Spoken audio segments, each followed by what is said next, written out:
AP రాజకీయాల్లో అనూహ్య సంఘటన చోటు చేసుకుంది. జగన్ను కాదని ఆయన సోదరి షర్మిల సొంతంగా పార్టీ పెట్టుకోవడం, ఆ పార్టీని కాంగ్రెస్లో విలీనం చేయడం అన్నీ కూడా చకచక జరిగిపోయాయి. అన్నతో విభేదాల కారణంగా ఆమె వైసీపీ ఓటమి లక్ష్యంగా గత ఎన్నికల్లో పనిచేశారు. వైసీపీ దారుణ ఓటమికి తన వంతు పాత్ర పోషించారు షర్మిల. అలాంటిది షర్మిల తాజాగా జగన్ చేసిన కామెంట్స్కు మద్దతుగా నిలవటం ఇప్పుడు ఏపీ రాజకీయ వర్గాల్లో హాట్ టాపిక్గా మారింది.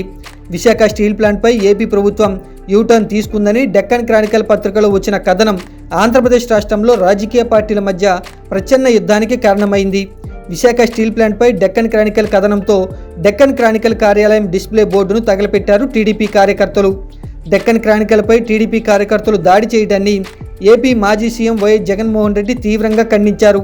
వాస్తవాలు చెబితే వారి మీద ఇలా టీడీపీ గూండాలు దాడులు చేస్తున్నారంటూ ట్విట్టర్ వేదికగా జగన్ కామెంట్స్ చేశారు.